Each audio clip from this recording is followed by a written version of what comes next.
Let's hope that this audio works well. It's time for Genius Take the Wheel. Episode 167. Yes, I am still here, still uploading, still streaming, hoping that these streams will entertain or help somebody out there. So, this is episode 167 of Genius Take the Wheel. I am Dr. Evil Genius, and you see the title. Taking a step back to take a leap forward. I was pretty angry when I started the stream on Saturday. Um, I have a lot of ambitions, personal ambitions for physical strength.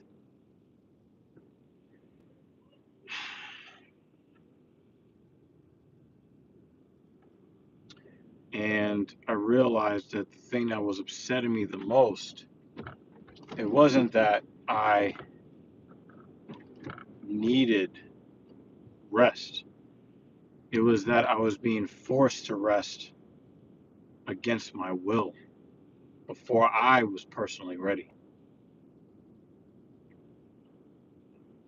It's amazing what you learn about yourself when you're an old man and you don't have the energy to fully take advantage of all of this great knowledge. I will say something though, real quick, about the New York Mets. It's really crazy how you don't see Mets gear anywhere, but they win one and a half playoff series, and now you see Mets hats everywhere. I guess I'll get into that later when Mrs. Evil gets here and get her opinions. I know you're lurking in the background, and yes, I'm about 15 minutes away. Okay. So,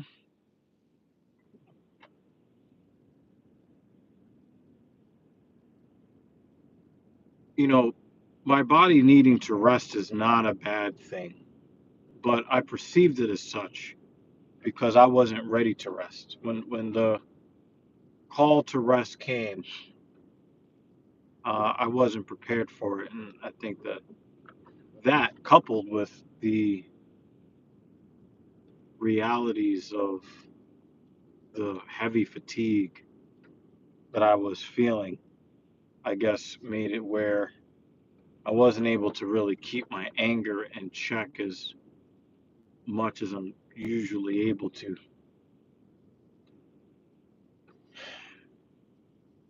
So I decided, I'm going to take this deload here. I did some reading about this particular issue that I have, which I just really hadn't had a lot of knowledge about this until I went going, looking for research. I think that most of us know what tendonitis is, the inflammation of the tendons, which is the connective tissue that connects muscle to bone. What people don't really have a whole lot of knowledge about or experience with is tendinosis, which is a different form of tendinopathy that tends to not have accompanying inflammation. Now, I assumed that there was inflammation in my quadriceps tendon because of the pain and the lack of range of motion I had, or the pain in the range of motion in my knee.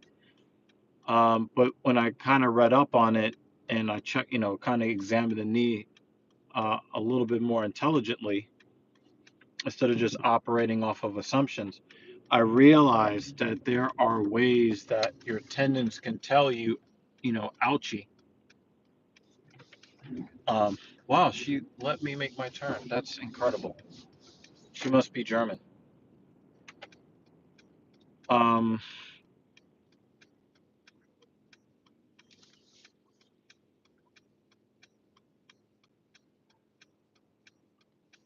I, doing the reading on tendinopathy, which is an umbrella term to cover problems with your tendons. It could be tendinosis, it could be tendinitis. Um, this is definitely one of the weirder maladies that I've had, orthopedic maladies that I can ever remember having. Um, and the way that your body responds to non inflammatory tendinopathy is, I find it to be very interesting, but not interesting enough to want to continue dealing with it. I just want to be able to squat heavy.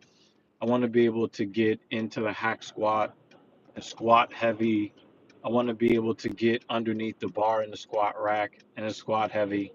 I want to sample the pendulum squat. These are all things that I want to do. And it's weird because I've always hated squatting.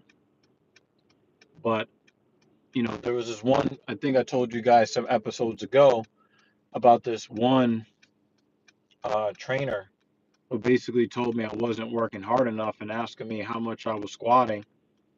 And I really wasn't squatting at all. I was just doing a lot of leg pressing.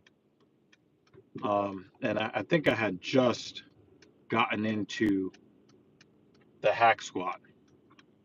I noticed that when I took the plunge to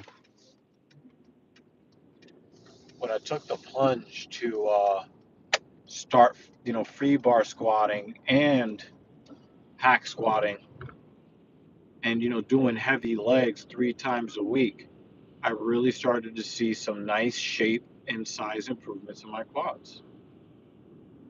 And I was very happy with my progress. Um,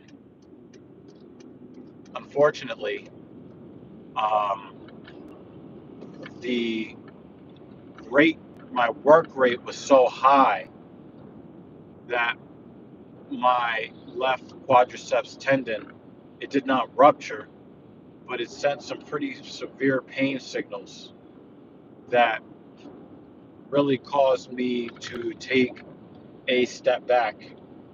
And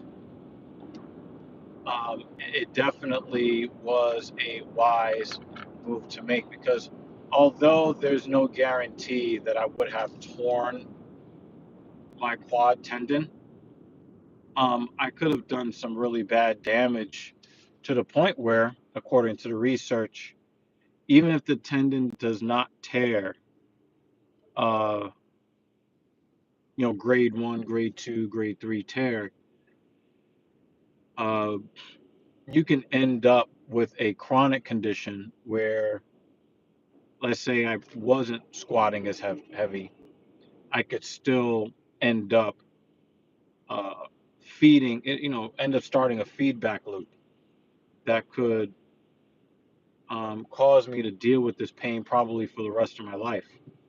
So obviously, I'm not happy to have to cut down so much on the intensity because I'm used to the intensity. I'm not going to say that I, love squatting now, but I'm, used to doing it, and I'd like to continue to be able to do it. You know, so uh,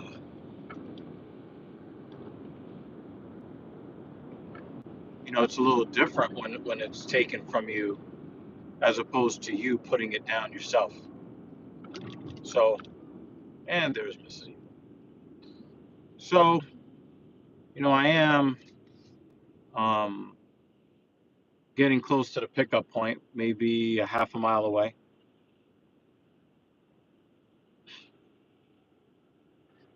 So, I am trying, to look at things a little bit more intelligently.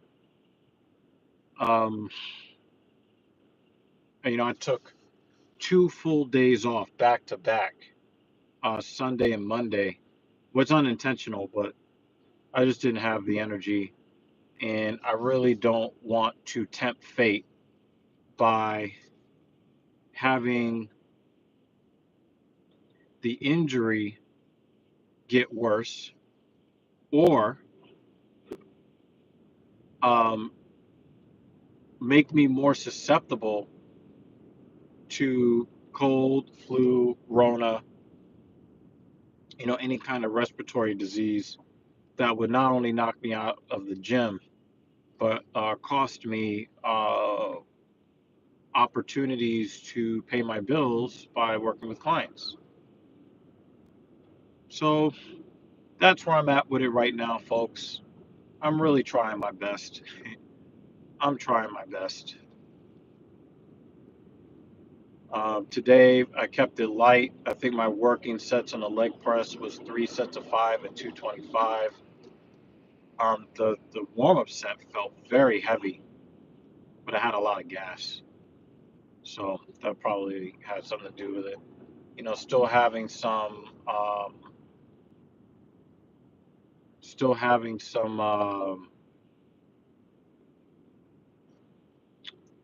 issues with my um,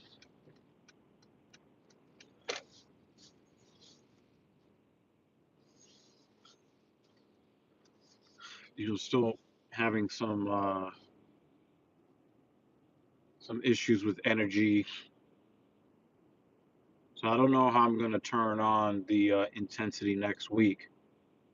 Some guys that I talked to suggest to me that I drop a leg day, which would be I wouldn't be happy dropping a leg day.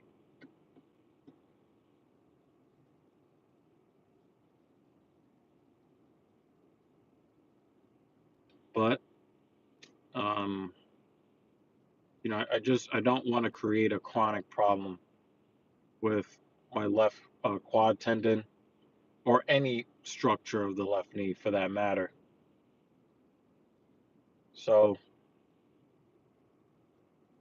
doing the 3 sets of 5 at 225, I was really searching for ways that I could attack the movement better. And I've been really trying to focus more on avoiding pressing the platform and more on squeezing and really contracting that quad as hard as I can. That's really been where I've been putting my focus at now.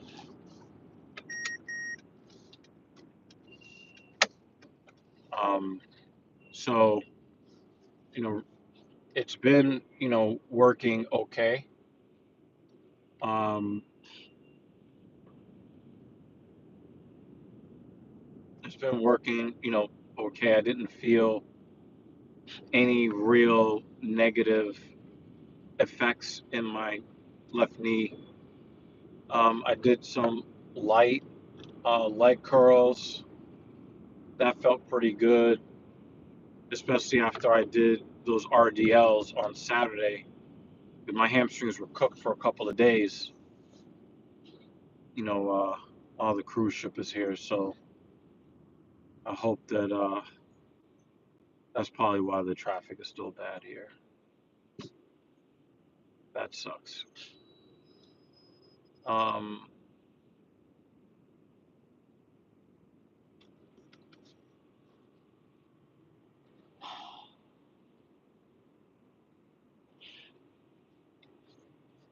the leg curl felt okay. The leg extension didn't feel that great.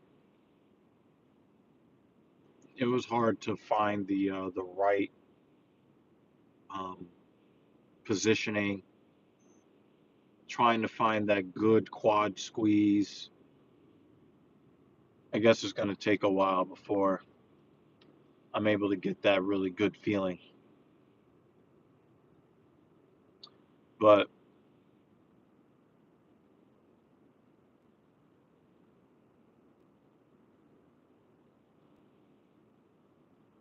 yeah, I'm trying to do the healthy things for my body, and it requires me putting the ego away, putting my goals into the future for a little bit.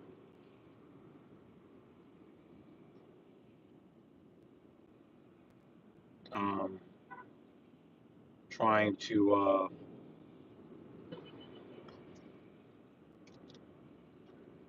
do the best that I can, and keeping my joints healthy, or at least regaining some health. And all this time I'm thinking there's got to be something wrong with my movement patterns, and then come to find out that it wasn't. This guy is so stupid. It turns out that it's not the movement patterns that caused the problem. It was just how heavy I was trying to lift. And I guess I was a bit too ambitious.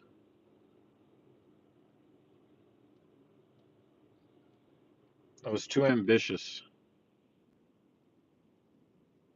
in trying to get to that next level. And it's really crazy because, one of the reasons why I advocate against the use of anabolic steroids is because, steroids, they allow you to be stronger as far as the contractile strength of the muscle fibers. But then the problem is the tendons don't get bigger or stronger, or they're not able to increase the amount of load that they are able to withstand at the same rate that your muscles do. So you end up with muscles that can handle the weight, but connective tissue that can't. And that's why I really do think that you guys out there that want to get huge, you got to understand that the drawbacks may be way, way worse than the intended or perceived benefits. So now I'm sitting here trying to get as strong as I can, trying to push the limits as hard as I can without anabolics, and I'm still running into the same problem, probably to a lesser degree, but it is the same type of problem that guys on juice are running into.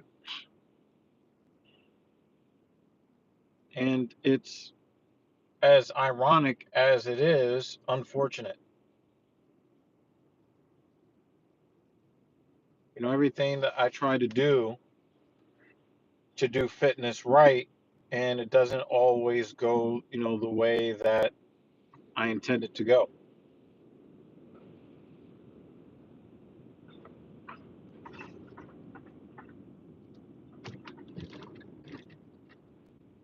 So today was the first, deload day where, I'm trying to still use the tendon because that was recommended. A lot of people, they get these types of injuries and they shut it all the way down, and that was not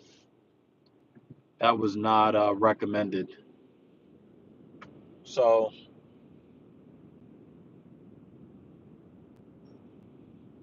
I am going to do my best to uh,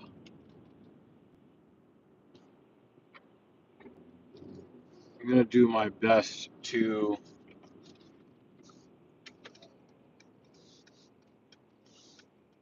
make some smart decisions here um,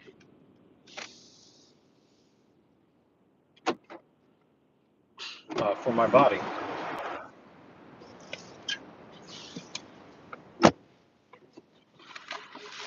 Make some smart decisions here.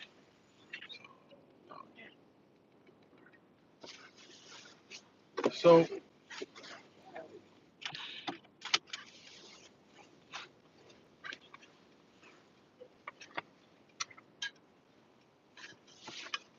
uh, yes, I'm just going to just continue to try to rehab this knee. Use it a little bit here or there, load it a little bit, but not too much. Um, and I got to figure out a way that I can be aggressive again in a way that my body will not balk at. So, on my way here, I noticed two different people on the same block rocking, Mets colors, Met gear, the whole bit, right? And it kind of reminded me, the 2006 Mets, the 2015 Mets. It's so weird to see how you don't see any Mets fans, you don't see any support for the team, and then they get just a tiny, teeny, weeny little bit of success, and all of a sudden, you're seeing Mets gear everywhere. I mean, are New Yorkers such um, weak-minded people that um, like they say,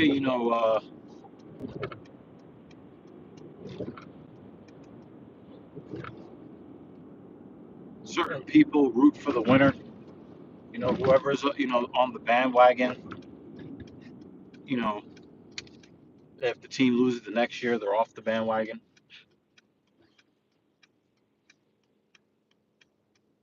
I don't know. I can smell your lip gloss all over the car. It's gummy bear flavored.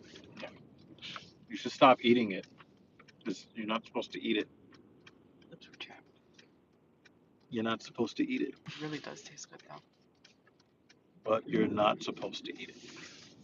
Still Okay. gonna. Thanks, Meg. Or, in fine Family Guy fashion, shut up, Meg. If they sell these again this winter, I'm buying 5. So, we figured out what triggers her pica addiction. Flavored lip gloss. Yeah. It's really good. You're really ridiculous. You're ridiculous. Ridiculous, even. So, uh, it's a little strange to see all this support for a team that people generally make fun of. When you go overseas, what do you see? Catherine's here. You see a lot of, oh man, that sunlight just blinded the shit out of me. Fuck. That is not a great thing when when you, like, the sun only blinds you when you go into the intersection. Yeah, it's And there's bad so like many that.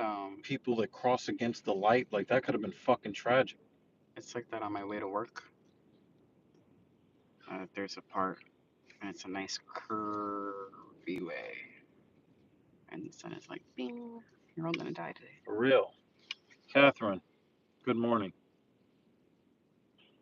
Oh man.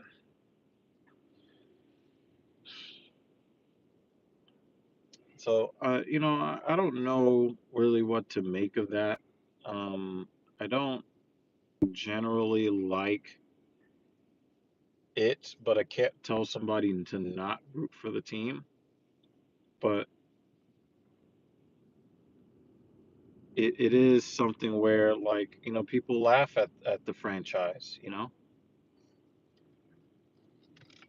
people laugh at the franchise.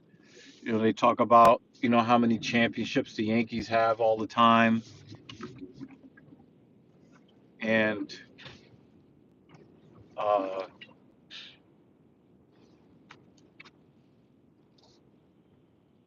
it's,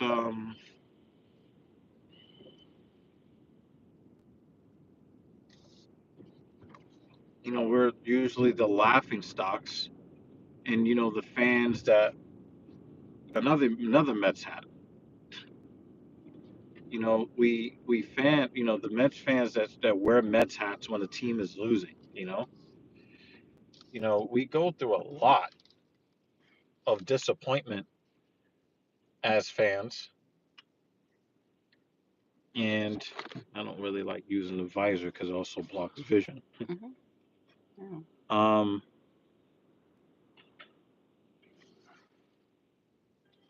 so it's hard to reconcile those two things. It's nice to meet other Mets fans. It's nice, to experience, somebody else hoping that your favorite team will win. But I mean, do Golden State Warriors fans feel like that? I mean, that franchise was nothing but futility. They were the laughing stocks for a long time. And it's not even like the Mets have won the championship. They're still most likely going to lose to the Dodgers. It was nice to see them get a win in LA. Um, and it gives me a little bit of hope. Clarify, Mets for Catherine. She's asking if it's baseball. Yeah, yeah. Yep, baseball, Catherine. Um,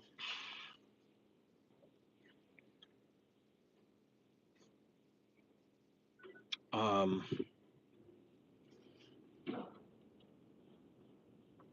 it gives me a little bit of faith, winning one game in Los Angeles because obviously, if we take three in New York, we're going to the World Series, right?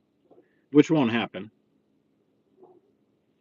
But, taking one in Los Angeles is really, really nice because um, if we take two out of three in New York, we only need to win one more in Los Angeles. And the Mets have proven that they are capable of winning, even though, it wasn't like one of the Dodgers, normal pitchers, there's still a shot to win. So, um,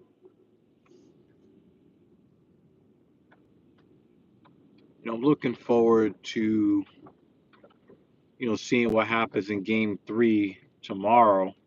It's also nice because I get, just to work with my clients in the evening, not worried about, every pitch and swing of the bat while I'm working. So that's nice. And of course, if the team is not playing, there's no way they can lose unless somebody slips in the shower again. That's happened. Close their finger in the car door. That's happened. Falling off of a horse after they claim that they injured themselves doing something else because it was in their contract to not do risky things like ride horses. Looking at you, Yoenis Cespedes.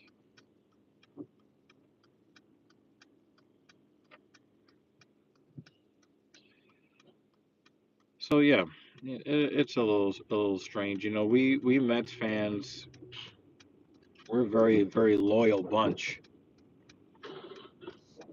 You know, that's one of the things that Mrs. Evil chose me on. Her father being a Mets fan. Understood that you know if you want a man to be loyal to you, choose a man that roots for a perennial loser. Mm, yeah. It wasn't the fact that I was well over 6 feet tall. That was not. Catherine says, at least they don't beat each other up.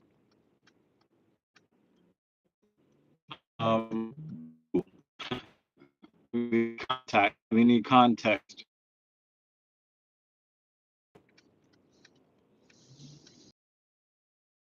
because that may not necessarily true all the time.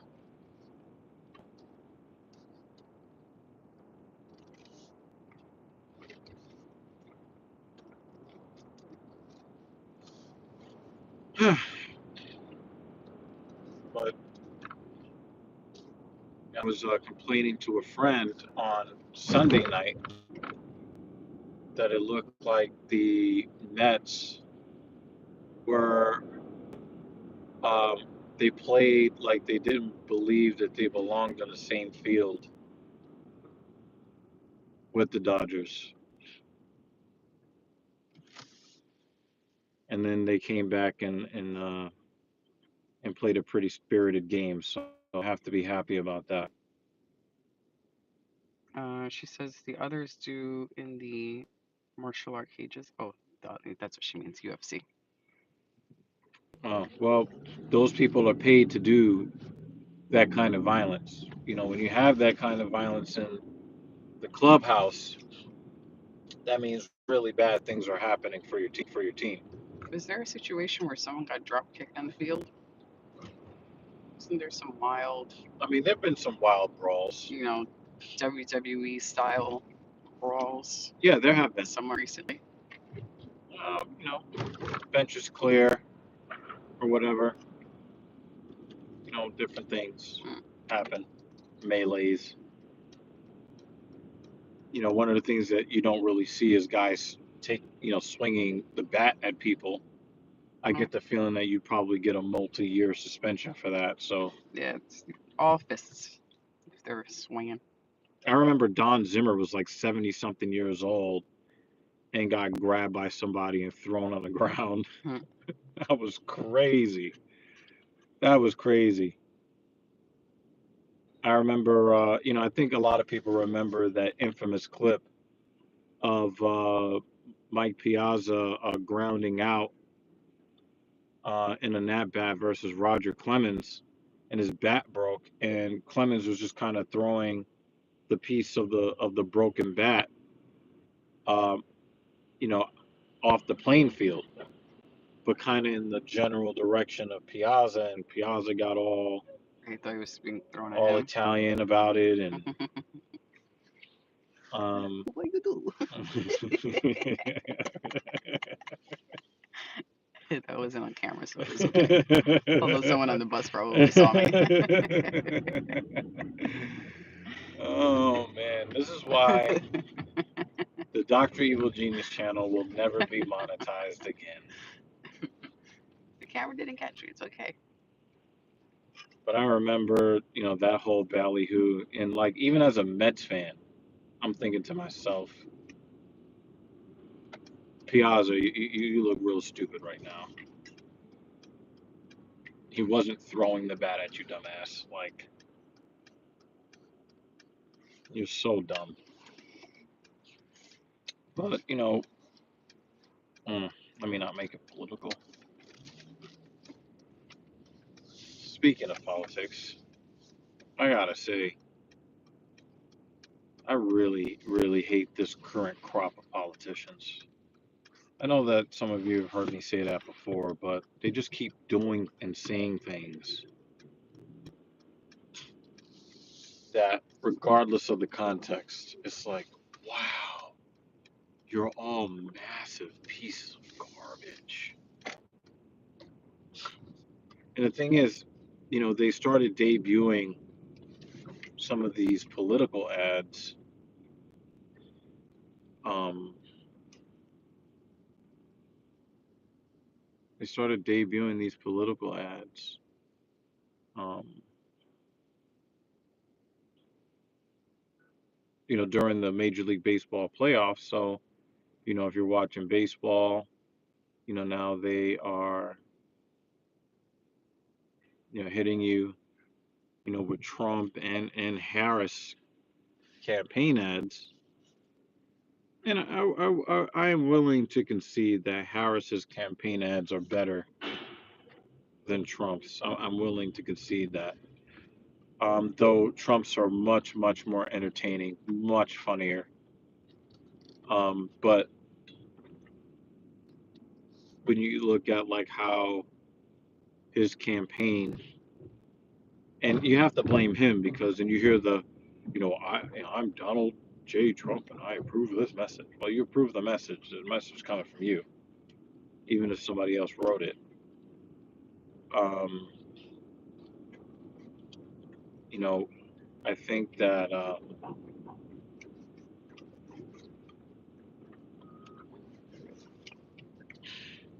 his campaign ad is really messed up, and I don't think that it's necessarily messed up as far as the people that he is overtly attacking, but I think it's messed up because of the disrespect of the people he is covertly attacking, which is his own voter base.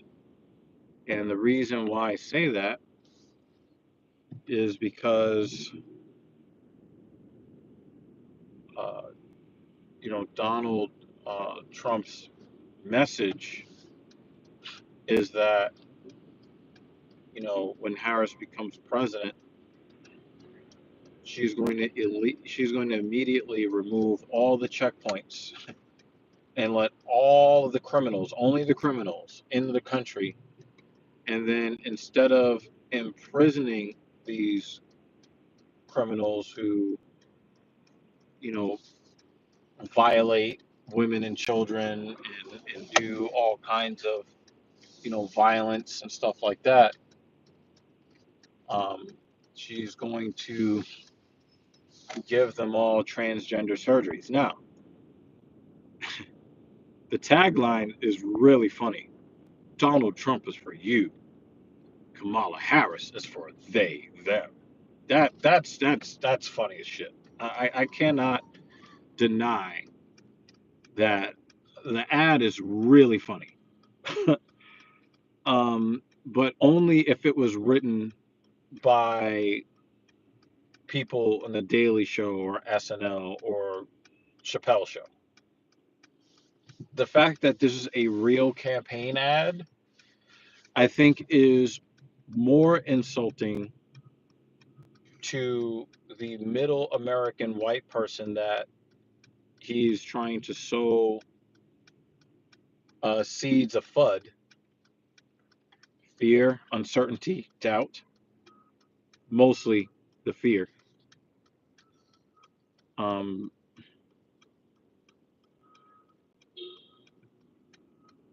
I just, can you imagine somebody is trying to manipulate your vote by saying something that ridiculously idiotic? Like what they're basically telling you is um, the presidential candidate thinks you're stupid. That's pretty much what it sounds like to me.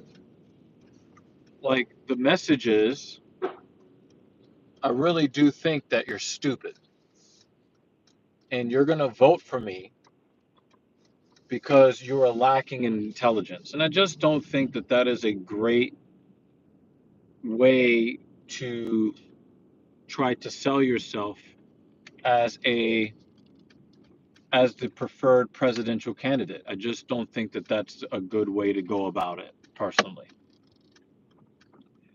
But, you know, I can't tell how much it's working, but I just think that it's just an all-around horrible idea. And, you know, I know a lot of people think that anybody that criticizes Donald Trump, they just hate and whatever. The reality is that Kamala Harris's campaign is doing it, but more in people's faces, um, which I think is um, even more egregious. So apparently, um, Barack Obama has been stumping for Kamala Harris, and one of the things that has been brought to my attention is that Barack Obama stood in front of a group of young black males, and he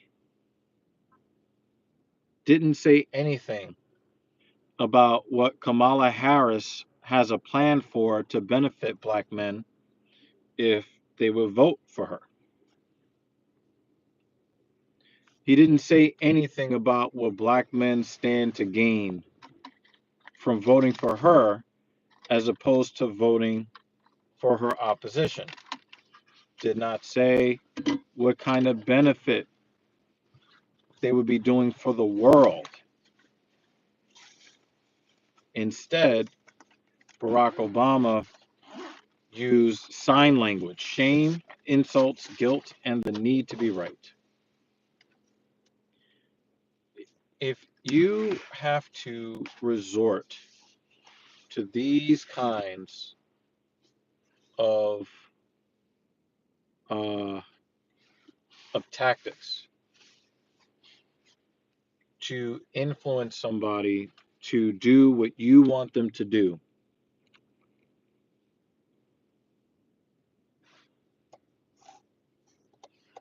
I hope they don't vote for you. I don't like the idea of I don't like the idea of having the words come out of my mouth. I hope people vote for Trump, but I hope people vote for Trump.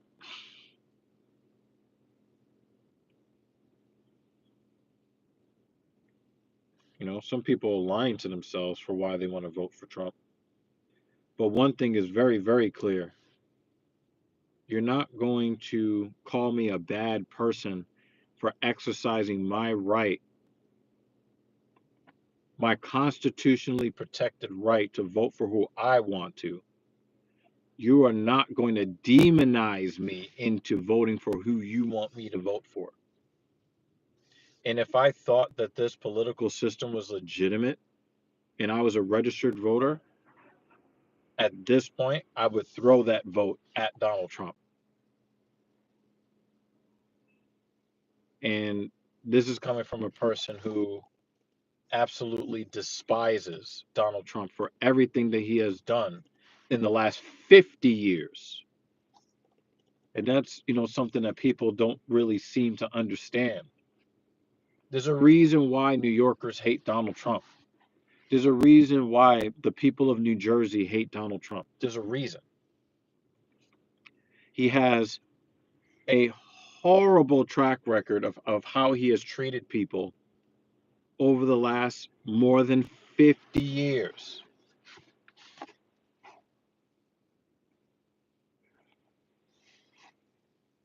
The only people that support Donald Trump are the people who don't know Donald Trump.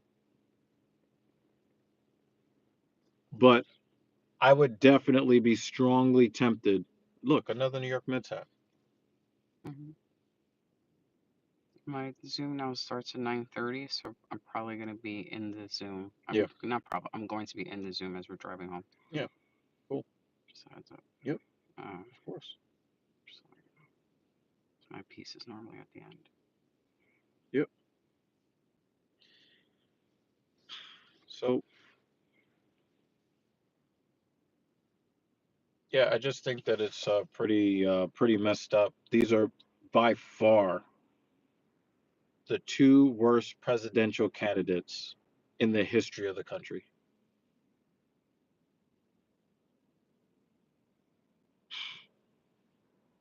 I would venture to say that the Donald Trump of 2016 was a much better presidential candidate than in 2020 or 2024. Because at least then you could say, well, we thought that he was going to shake things up and drain the swamp. And the only thing he did was just,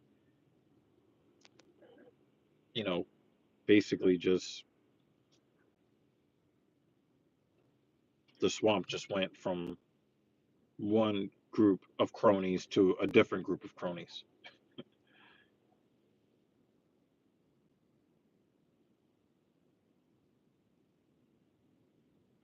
But that's my perspective on it. This I really don't have any hope for this country. I don't really see how things end well with. I thought her name was Kamala. Apparently, it's Kamala Harris. I don't see how the country goes in a positive direction with her as president, and I don't see how the country goes in a positive direction with Trump as president. But just for spite's sake, I would strongly consider giving that vote to Donald Trump as a black man that has been continuously and chronically not just forlorn, not just abandoned and forgotten and invisible to the political structure in this country, but uh, openly vilified and demonized and used as emotional political fodder to get other people to vote certain ways.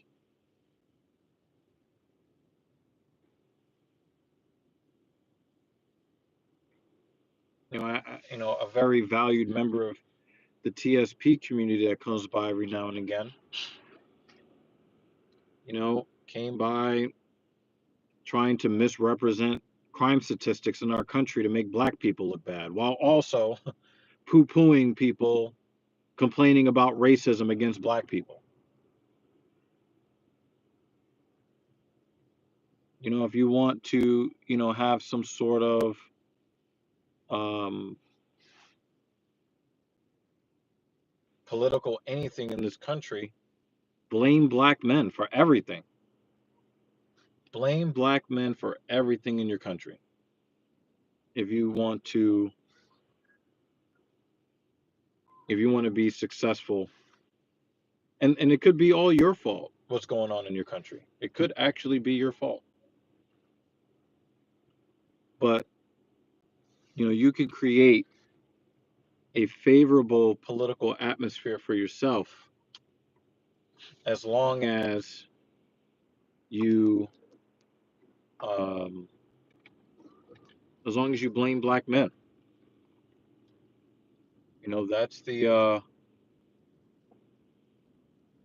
That's the key to success. And I think that black men are tired of it. And yeah, black men are tired of it.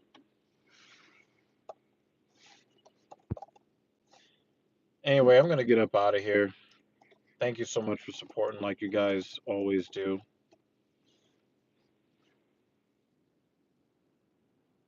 I do want to remind you guys one more time that after the Central Park Five are proven to not be the perpetrators of the heinous crime that happened in Central Park in the mid 1980s, Donald Trump was still calling publicly for their execution.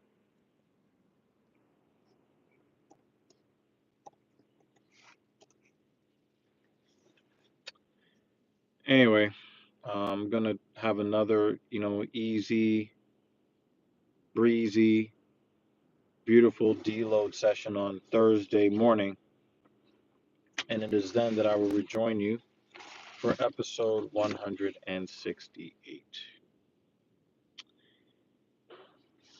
See you later.